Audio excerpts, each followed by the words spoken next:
about 30 years ago.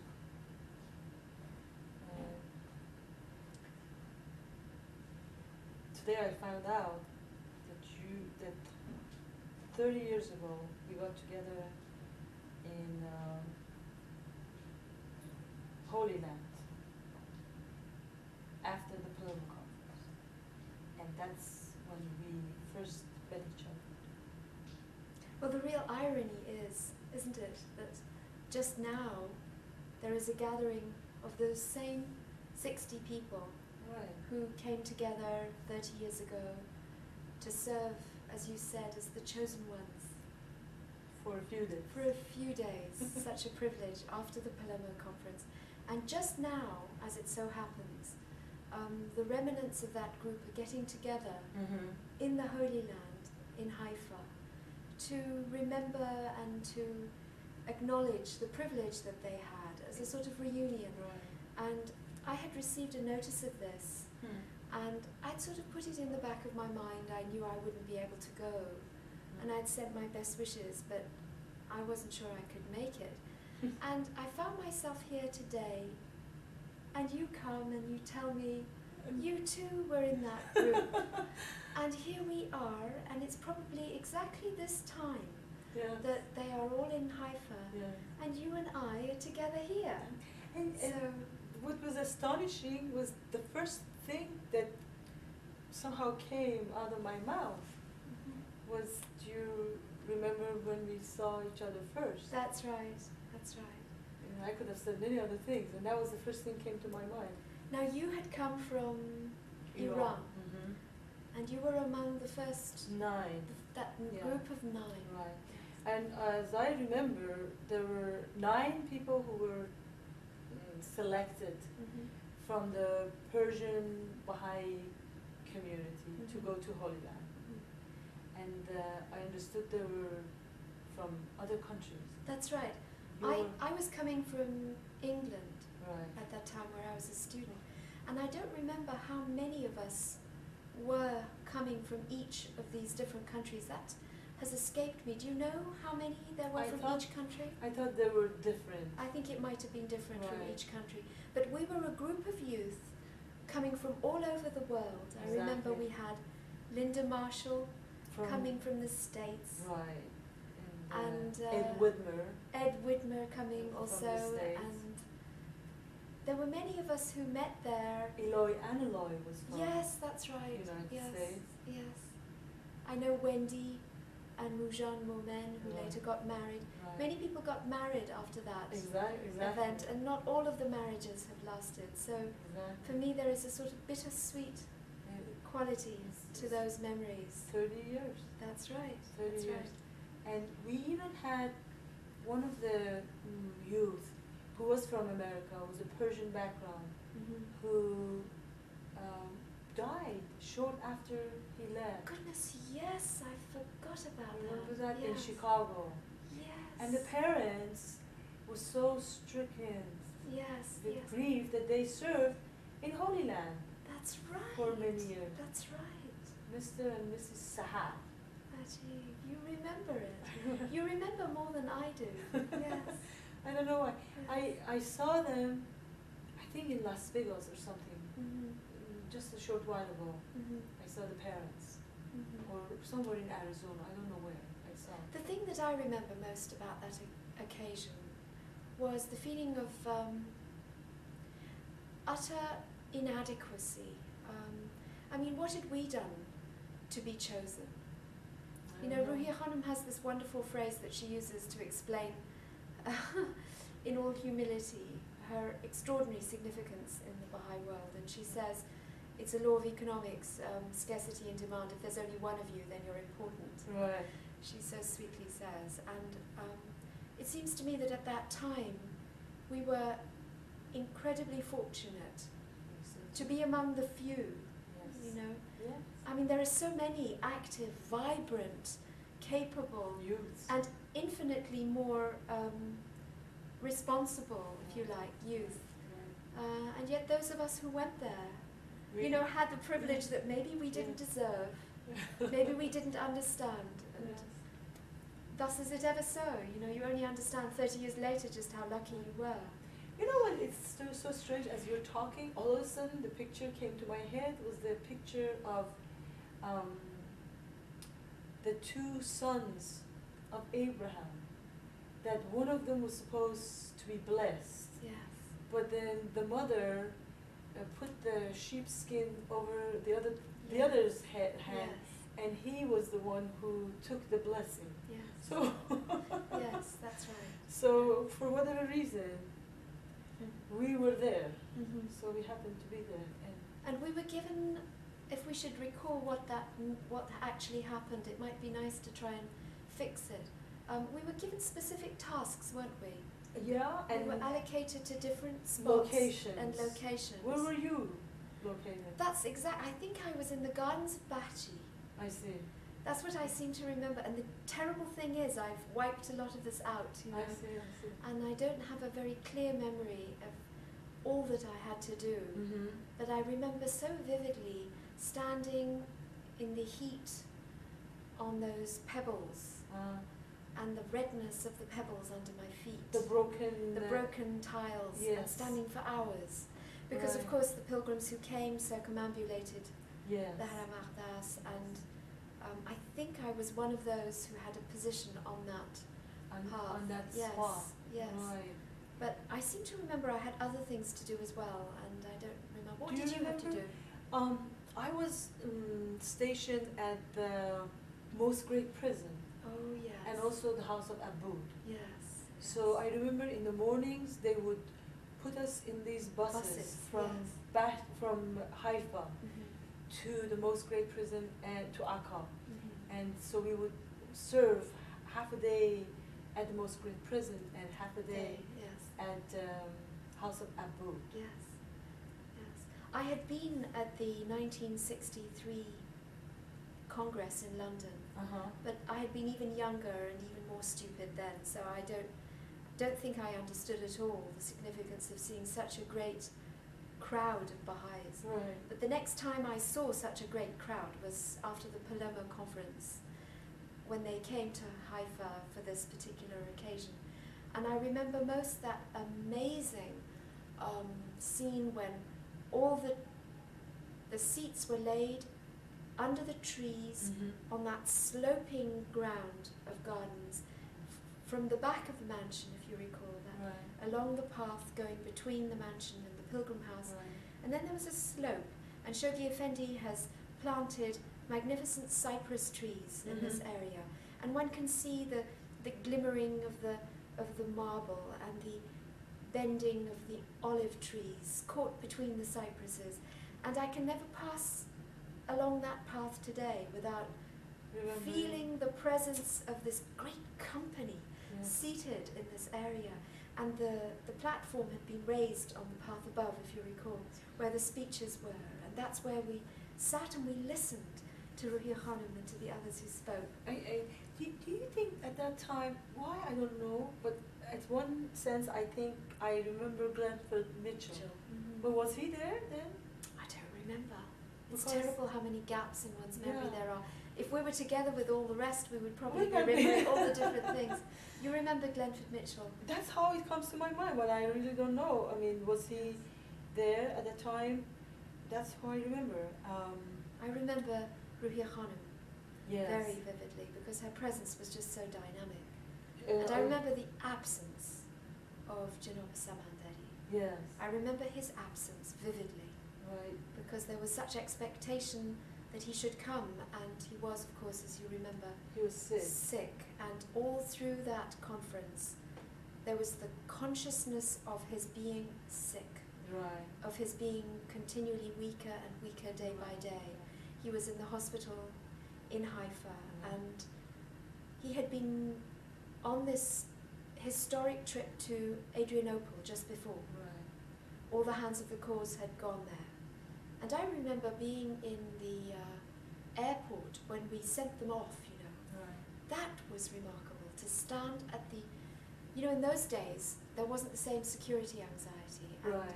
when you went to the airport in Haifa, in Tel Aviv, you could go quite Closer, close yes, on the tarmac. To the, And I remember they were traveling by they were VIPs, and so they were allowed onto the plane before all the others. I'm talking about the hands of the cause of God at that time. And there was such a company of them, such luminous spirits, all of them, but few now, gone to the next world. And everybody was there, wasn't it? Everybody was there, and I don't know that everybody was there. I couldn't speak for sure. Because I know Mr. Faizi was, of course, there. I don't remember Dr. Mahajan. I think he was there. Yes, Was he? I think he was there.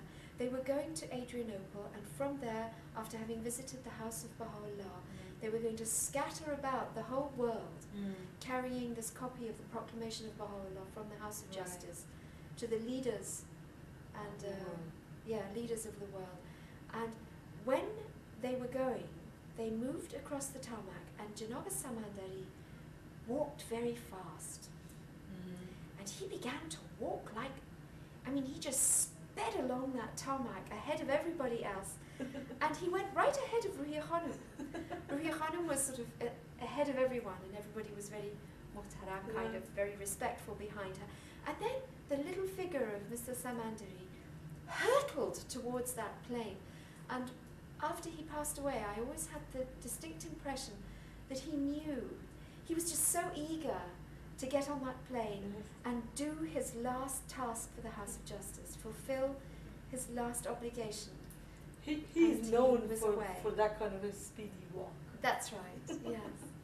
And then, of course, he came back sick from that historic trip. And we all knew, as we were gathered there, that he was getting weaker and weaker. And he passed away just at the end of the conference. Just as people were leaving. Yes. And they all came back, I remember that. Yes. Do you remember his funeral? Oh, I remember very vividly. I remember we were supposed to be serving as ushers. And then I remember they said that they have closed all the streets of Haifa.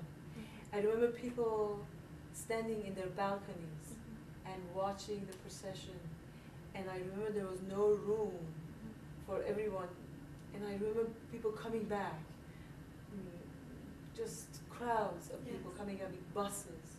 He had always wanted to die in the Holy Land, hadn't he? Yes, that was his wish. That had been his wish for many, many years. And we kept thinking, how can it be? Because he travels so much. That's right. And apparently each time he came to the Holy Land, he sort of hoped that this would be it, He was ready to die at any moment. You know, it reminds me when I was in Teaneck, New Jersey in America, he was speaking one day. And I remember vividly he was saying that God is stubborn. And then he gave the reasons why he thinks that God is stubborn. He said, God is stubborn, otherwise why would he carry the broken bones of me all over the globe for every science should say that I should be stationary and not be moving. And here I am from one end of the globe to the other. And I think he was about 94 at that time. And I think his passing in Holy Land was another proof that God is. Yes. But he always used to say, pray for me that I will be remaining firm in the covenant to the end, to my last breath. And he said that to my father. I remember him coming back from the hospital and speaking with tears in his eyes about this. And then, of course, when Khanum went there, again, it was his last words, And then to have such a privileged parting from this world, Whenever I remember that conference in Palermo and the extraordinary celebration it was, because it was the opening of the doors of pilgrimage, wasn't it? Because from that Palermo conference onwards, the House of Justice permitted the pilgrims to come in increasing numbers, if you remember. And really it was a liberation for the Baha'is. They could come in larger numbers, they could have the chance to come on pilgrimage, whereas before they didn't have. I don't remember whether the 3-day pilgrimage started from that time or not. I'm afraid I can't speak for sure on that subject. It could very well be. But I know that the joy of coming to the Holy Land was available to so many more. And similarly, the sorrow, of that occasion being marked by the funeral of such a remarkable human being. It was. And every time I think of that conference, as I said, there is a bittersweetness to it. You know, it's a kind of reunion and separation that marks it. Yes. And talking about reunion, I remember there were so many decisions of marriages that came out of that 60 youth. I don't know who was it, but I know the couple was going towards South Africa. You know, some of them head towards South America. Yes, we scattered all over the globe. Yes, and I'm curious to know where is everybody? Yes. Where is everyone living? I remember one night, one afternoon, we were in the parking lot next to the shrine of the Bab, and Mr. Faizi, hand of the cause, was there, and we were supposed to go with the car somewhere with him. And Eloy Anoloy also was there. He was just a young man, I think just he had become a Baha'i. And so we were all getting to the car, and Mr. Faizi looked at him, and they had this very short conversation, and he turned around to me and said, "He's such a wonderful young man." Yes. I never forget that. As you mentioned, we each of us remember these different people, and Yes. in our own remembering, we bring them together Yes. again as if it were a reunion. But it occurs to me as we talk about it, you know, I found myself wondering whether, will it be like this when we go to the next world? What And do we you mean, remember, what was our life actually all about? Was there anything there that we remember that's worth remembering? Is there anything that we did that we can remember without a twist of bitterness or pain in the recollection? How much of our lives actually can be brought, you know, as a service? How much of our lives would we wish we hadn't lived, you know, which we wish we hadn't done? Because in this 30 years that's passed, and you remember that group of us, really it's like something has sifted, and whatever does remain, you know, it's the services. It's kind of scary to think of the next world being like that. I'll have very little to remember, I must say. Well, maybe the consolation is that we only take the good with us, and whatever is not good is not gonna go with us. So maybe that is the consolation, or that's what I think it is. Except I do think that we recall our losses and our lost opportunities and our remorse, because I believe that that's what the word separation means. It's a sense of remorse for having missed golden opportunities, for having lost chances and time and talent and precious life which has gone to nothing, you know. It's strange that we should recall that conference, which was so vivid with the presence of people, in terms of kind of life after death, as if it were marked by Janaba Samandari's funeral, as if, you know, I don't think there's very much difference between this life and the next life anyway. So whenever I think of the living, I always wonder whether I'm thinking of the dead, you know. I don't see much distinction between it. That constantly we are given opportunities of leaving one womb for the other, from one day to the other.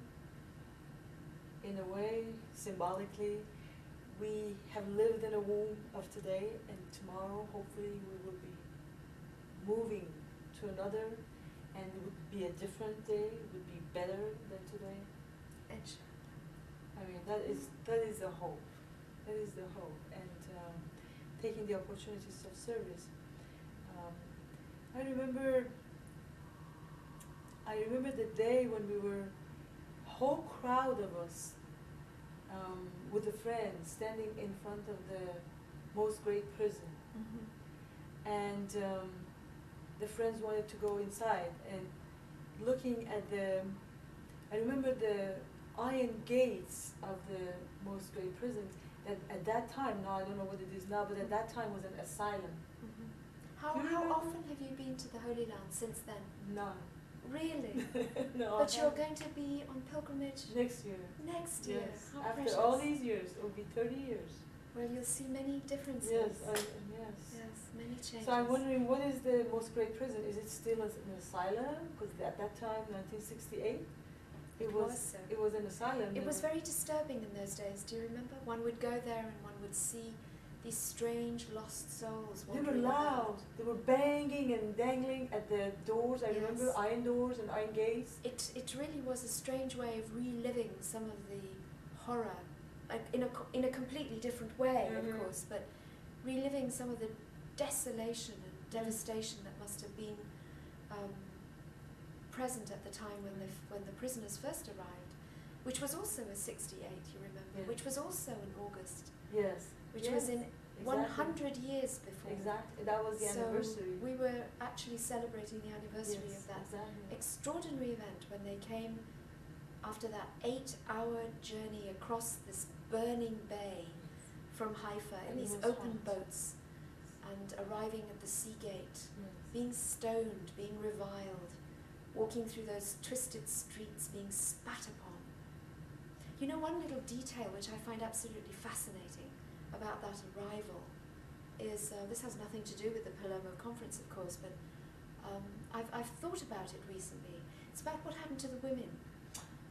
You know, these women were few in number, but they had no recourse when they arrived in those open boats, but to be humped unceremoniously on the backs of these thugs, these sailors, these, people who were bringing them ashore. They were bringing the others ashore that way, because the boats could not be brought right up No. to the quayside, Because I remember there was a There very were great high, rocks. high edge with rocks. There's many bad rocks at that Right. point, and so you have to be carried ashore. And Abdul Baha was one of the first to come ashore, and the alternative would have been for these women to have been humped, as I say, on the backs of these sweating soldiers. And Abdul Baha insisted on finding chairs. Yes. Do you remember this story? I remember the story, and I always thought, How how gracious. how remarkable a person Exactly. he was, that Yes. he insisted on honouring the dignity of these women and not putting them to this Exactly. abuse, which, if you put yourselves in the mentality of the times, Yes. they were being mocked, they were being reviled. Yes. It was bad enough that they were prisoners, that they Yes. were execrated Yeah. with all manner of abuse. Yes. But for the women to be treated in that manner, Yeah. on top of it, would have been to have reduced them to the lowest degree Yes. of prostitution Yes. and, Yes. Being- disgrace. And Abdul Baha protected the women by putting them in the by place of, putting in them the in throne. chairs, by having them In it. carried, Yes. to give them at least the modicum Yes. of respect that was possible Yeah. in that time, in those circumstances. I find that quite the most extraordinary. Event, really. You know, when they do, the only time I see this sitting of the women in the chair and being carried is in the weddings. They only put the bride, and then they usually put the groom, they sit them into two chairs and they lift them up. And whenever they do that, the two scenes comes to my mind at the same time. It's very fascinating to me, it's very interesting, there's such contrast. Yes. Well, it was really a test for those people to come to the most great prison at that time, a great test, those who accompanied Baha'u'llah. And maybe it was a test for us too, who were the chosen ones, to come to the conference in Palermo and act as guides. And I certainly didn't think about that conjunction at that time, but I have done so since, and I've wondered a lot about my test. You seem to have reflected a lot. No, not at all. It's because of your questioning that I've thought about the 100 years before. But I had very few memories of my own activities That you can remember. in Palermo. in the Do you remember the conference in night Palermo. where we, the youth who were there, we gave a reception and shows for the audience, for the hands of the cause, Ruhiya Khanum, everyone who was there, we gave a show. What did you do? I don't remember what I did, but I remember Peter Smith doing this show with the wires and the patient on the table, and there was a sheet in front. You remember that? Pulling out these wires supposedly from the stomach of this patient, and we could only see the shadows from behind the sheet. And I remember it was how hilarious, and everyone was laughing so much. And the other one I remember was, what was it that they did that? They were playing ping pong, or it was they did a demonstration of this ping pong game. You remember that? You mustn't ask me what I remember. Because there was this supposedly two people were sitting, and the two people were watching the ping pong game, and two people were playing. And I think this was Peter's joke from England, that they were watching and their heads were going like this, you know? And all of a sudden, halfway through the thing, one of them was going that way and the other one was going I don't know the punchline, but somehow they must be looking at different things. I remember that very vividly. Well, I must say I'm very grateful to have had a chance to have this little reunion with you. It is very to special. remember the others that we aren't with. Truly. And I wonder how many of them have come together in Haifa. I don't know. But I send them all my love, and I hope the best for all of them. Maybe we could make an effort to find out that what happened, how many people got there. I hope they're saying some prayers for those of us that aren't with them. I certainly hope so. You know who also comes to my mind are the friends from Africa. I know there were some friends from Ethiopia, because I remember them in their white yes, their beautiful white costumes. Yeah, all the time. And every day when they came out, it was beautiful, spotless white. Yes. And such dignity. Yeah, But of course, that was the period where in the West we didn't have too much dignity. Do you remember it was mini skirts in Beatles' time? You know, I don't remember that. Oh. A time to forget. No, I don't remember that maybe because I came from Iran. And yes, that's right. You were coming from Iran. I didn't. Yes. You didn't have all that junk. I didn't. At least I wasn't in it, maybe. But of course, all of our children are now reconstructing those days. They're saying it was the greatest time they could have had. But we were very much a blessed generation, I think. Really, both within the Baha'i community and generally speaking, I think we've been a very indulged generation. You know, those of us who were all in our early 20s at that time. At that time? Yes. Do you remember Jinus Mahmoudi, who is now in the next world? She was martyred. Ah, yes. I was very impressed because at the time she was, you know, a woman. She was already married.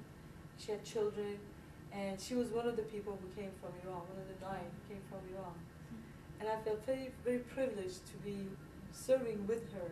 Yes. Because she was always very special, very, very special, and I always remember her smile. Yes. She had this never-ending smile in her face.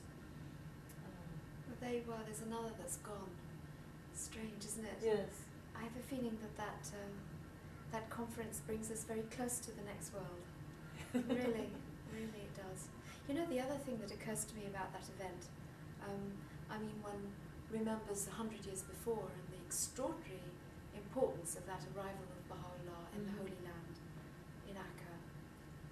But one also remembers that at the time, our contemporaries, what were they going through? This was the famous 1968.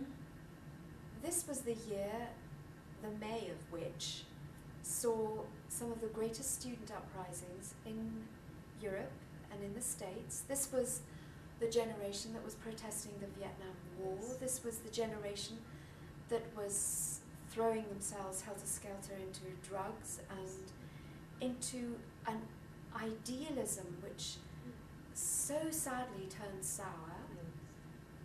This was the generation that later became so cynical.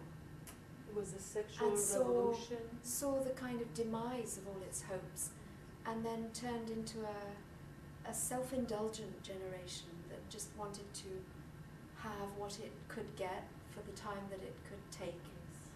and to hell with the rest of us, you know. And yet at the same time, I think our generation were most ready when you think of what extraordinary progress was made in the teaching work at that time. A huge responsibility was on us as Baha'i youth, and I wonder how much of that responsibility we took and how much we failed, you know. How much depended on our fervour and our commitment, and how many things were lost because of our not going out there and reaching that generation.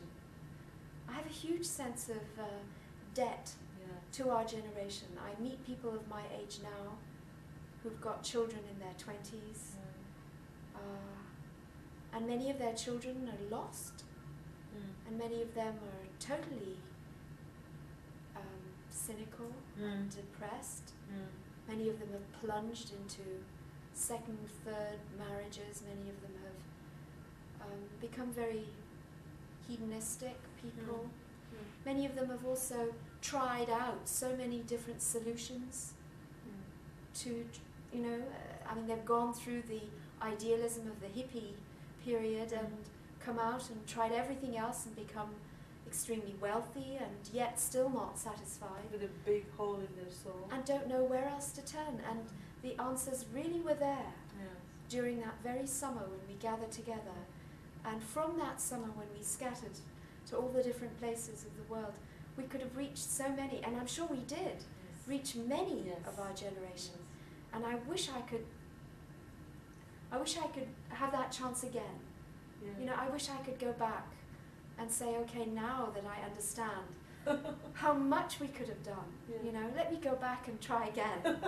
Let me go back and reach my generation now and say, hey, did you know what was happening in 1968? Did you know what chances we had while you were all busy protesting and, you know, having such hopes in so many political and ideological ways that had no end, no possible solution possible for them, you know, and came to such sad ends. And there are still remarkable people from that generation you meet today. Many people in the humanitarian field, many people of great vision. When you say, who are these people? You know, they're doing so much in the world. You trace them back and you realize they were the ones that had so much hope in that same summer of that year. And I wish I could give them now the message, the proclamation of Baha'u'llah, that we were really responsible for carrying out in the world. The spirit. Yeah. The spirit, the message was scattered. And with so many of the youth from that gathering, I know they didn't go home. They went all over the places. To serve and pioneer, You know, like Eloy Analoy, he never turned back. No, he never stayed in the United States. He came here. I think after a short while he went to South America, and he's still there, and he's become the source of great service to many people. And I think those of us that got married and had children during that time, I think that next generation is very blessed. I think our children are a very precious group of people, you know. Well, they have a responsibility. They also bear a responsibility. Now this thing goes on. And I wonder how many of these children now know each other or serve with one another. And once in a while, my son, when he came back, when he went to Guyana, he called me from Guyana. He said, I met one of your friends. Really? At Whitmer, because he was staying in their home. That's right. And it's wonderful when they travel and they meet these friends that we had. It was a legacy, really. It's a legacy we received from the past, and it's a legacy we owe the future. And I think this gathering this year, which is the 30th commemoration of that event, is really a very precious re-evaluation of the same legacy, you know. I'm dying to know what the friends are going to be sharing and giving as far as the news is of their services and their accomplishments. And some of those people have gone on to do so much for the faith. Exactly. They've served on institutions of the cause. They've done tremendous things. I remember Mahajan was Right. young, very young. What a scholar, what a mind. Exactly, and I always wondered and just in awe. Mhm. And so And was Wendy, yeah, exactly. yeah. I said, wow, you know, They've what become great accomplished. people. Exactly. Really. Yeah. Great accomplished, great opportunities. Yes. Took the opportunities of service That's right. and they ran with it. Fulfilled them. Yeah. Yes. And I love to know the story of the rest because I know the pioneers who have Mhm. done victories around the world and around the globe. Maybe they would have some glance on our way and send us a newsletter or something. Now that you're Yes. kind of at a distance from them when they met in Holy Land, maybe we'll get the news. Mhm. If you do, I would really appreciate it if you send me an email or something, If I hear anything, yes. because I feel like I have been in the black hole. Oh well, I was there to start with, so. But it's a very nice black hole to be here in California and talking about this with you. It is wonderful. It's nice to find somebody in a black hole. It is wonderful. I feel like Yes. the hand of Providence was at its big smile today. It just ushered me here, and it was wonderful. I will keep that along with the other memories of that. And I want to thank you for sharing with me the memories of that day, those days.